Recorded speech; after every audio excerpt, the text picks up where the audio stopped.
For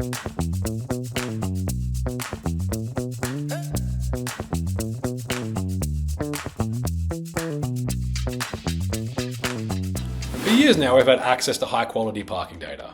The busiest bays, the busiest areas, the most underutilized zones and more. But in 2026 and beyond, the value is not just in collecting that data. It's better understanding what drives that data to make better decisions around customer experience and operational efficiency. For example, in parking guidance, we've traditionally placed signs at all the key decision points. Real-time numbers, real-time arrows, and then letting the user decide what that means to them, or using their intuition. What's changing now is that we can better analyze user behavior and display messaging as more relevant to the user at the time it's needed. This results in clearer messaging and improved customer experience and making the system overall more effective. It also helps from an operational perspective. Instead of placing signs where we think they're needed or using our intuition, we can use the data and analyze it and place the signs where they genuinely add value. Let's be honest. In 2026, intuition is just a polite word for a guess. When we say we're using our gut feeling, what we're actually doing is relying on a single human brain's limited, biased memory of what happened in the past.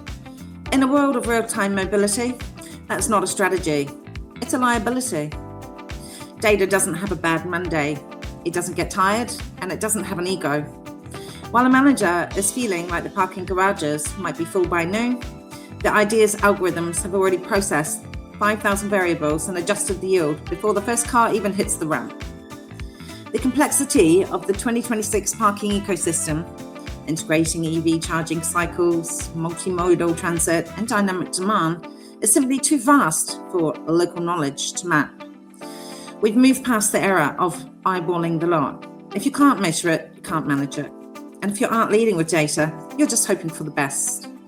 At Ideas, we don't believe in the art of parking. We believe in the science of revenue. Because at the end of the day, your gut doesn't show up on the P&L. The numbers do. So the question isn't data versus intuition. The question is, why would you ever trust a gut feeling when you can use data and have facts? As an enforcement software as a service provider across Europe, we see that many organizations, whether authorities, police forces or operators, are not struggling with a lack of data, but with making that data usable for both daily operations and policy decisions. Across the enforcement landscape, there is a wealth of information available: number of offenders per location, distribution across the day, processing time, payment behavior and appeals. So when this data is combined, it creates a clear picture of what is happening on the street. It helps identify patterns, detect high-risk zones, and understand whether enforcement is truly changing behavior. At the same time, it enables more efficient operations by reducing bottlenecks, improving processing time, and ensuring a more consistent service.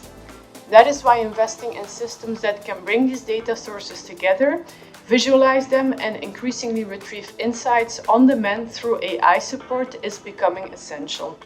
Because in 2026, success is defined by how consistently organizations apply data-driven decision-making at every level.